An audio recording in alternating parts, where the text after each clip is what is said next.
This is Sherm Global Radio in partnership with Timber Media, Podcasters for India Inc. Well, that meeting could have been an email. If I had a rupee, a penny, any form of currency, really, for every single time I felt that way, I would be very, very rich.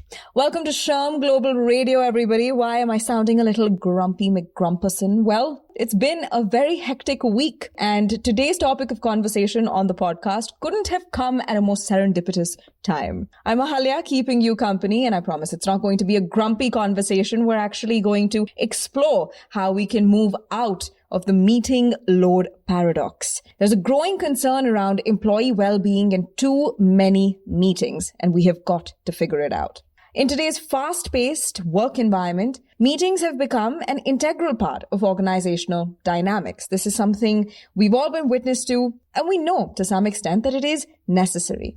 They serve as a platform for collaboration, decision-making, and for information sharing. But recent research has highlighted the negative impact of excessive meetings on employee well-being as well as productivity. This phenomenon, known as the meeting load paradox, underscores the need for organizations to strike a balance between the benefits and burdens of work meetings. So today, we're going to explore the causes and consequences of this meeting load paradox and discuss strategies for managing meetings effectively while also prioritizing employee well-being. So first things first, meetings have evolved, right? They've grown from face-to-face interactions to virtual gatherings fueled by the advent of technology and remote work, a shift we experienced in real time during and post-COVID. But interestingly, this transformation has actually led to an increase in the number of meetings individuals participate in every single day and the various mediums through which these meetings occur. But meetings intended to facilitate collaboration and decision-making often become a source of frustration and drain personal resources. Studies have shown that a significant portion of professionals' working hours are spent in meetings, leaving limited time for actual productive work. In fact, research indicates that 70% of meetings hinder employees from completing their tasks efficiently. And I think this finding highlights the need to assess the value and necessity of each meeting to ensure that time is spent wisely and productively. The rise of virtual meetings, especially in the wake of the COVID-19 pandemic, has definitely intensified the meeting load paradox. Virtual meetings offer convenience and flexibility, but they also present unique challenges. The lack of nonverbal cues, technical difficulties, and the inability to really gauge a participant's engagement can diminish the effectiveness and efficiency of virtual meetings. As a result, the meeting load paradox is more pronounced in virtual settings. And, interestingly enough, employee conscientiousness is pretty crucial to solving this entire paradox. Now, employee conscientiousness is a personality trait characterized by self-discipline and thoroughness and can influence the impact of meeting load on individuals. Now, research suggests that highly conscientious employees are more likely to handle meeting demands effectively and mitigate the negative consequences of excessive meetings. Organizations should consider individual differences in conscientiousness when managing meeting load and allocating responsibilities. Side note, try saying conscientiousness 3 times very fast. I dare you. Now let's move on to actually dissecting this paradox. To understand the meeting load paradox, researchers conducted a field study involving 199 full-time employees. The study aimed to examine the relationship between meeting load, employee engagement, and creative performance. The results revealed an interesting pattern.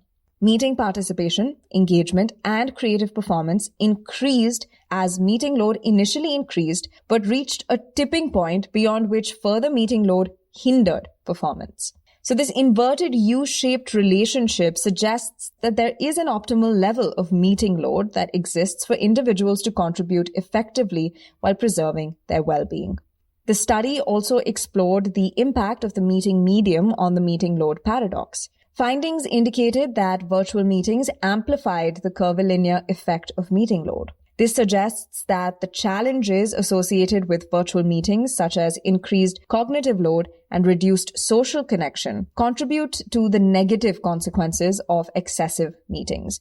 And this means that organizations should be mindful of the unique dynamics of virtual meetings and implement strategies to mitigate their potential negative effects. And there are strategies that individuals and organizations can employ to navigate this phenomenon and create a healthier meeting culture.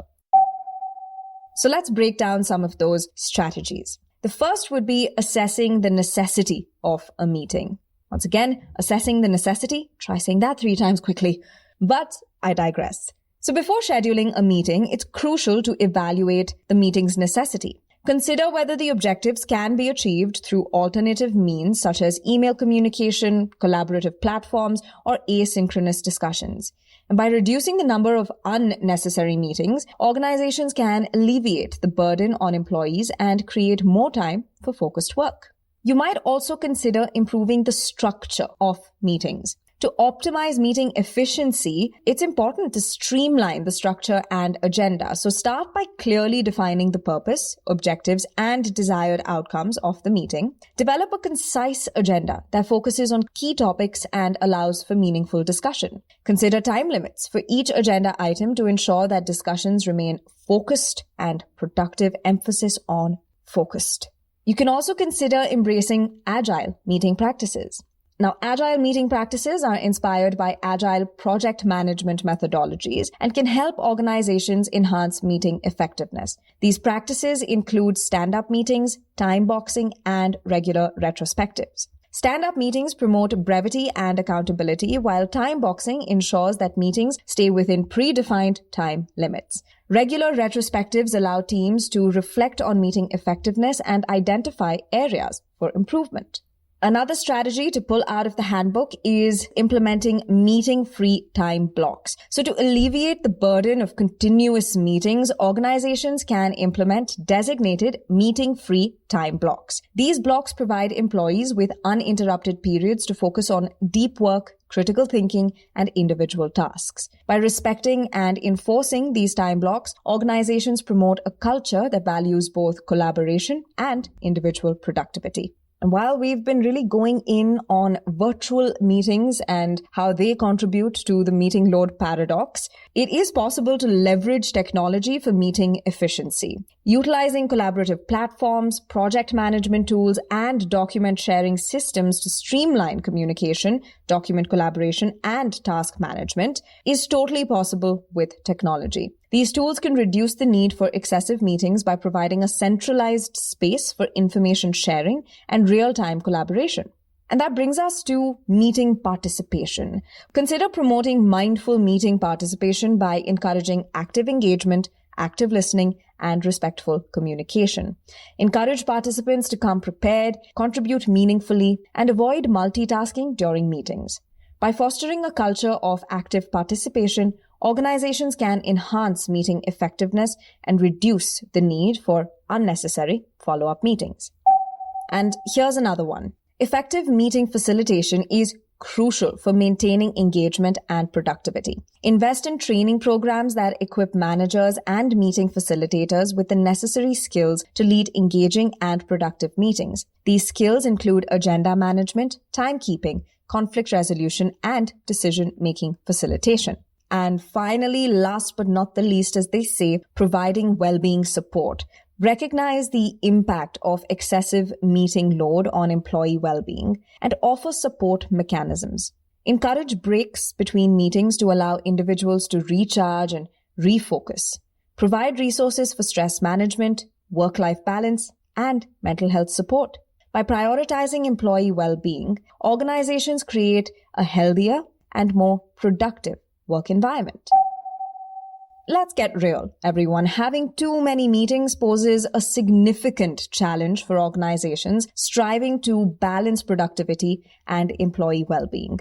By understanding the causes and consequences of excessive meeting load, implementing effective meeting management strategies, and prioritizing employee well-being, organizations can navigate this meeting load paradox and create a meeting culture that fosters productivity collaboration, and employee satisfaction. Just remember, the key lies in striking the right balance between meetings as a means of achieving organizational goals and the need for individuals to focus, innovate, and thrive in their work.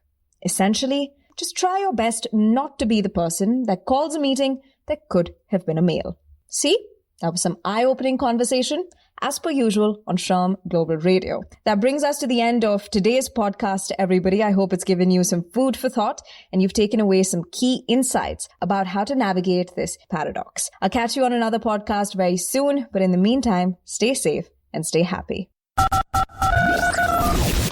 This is Sharm Global Radio in partnership with Timber Media, Podcasters for India, Inc.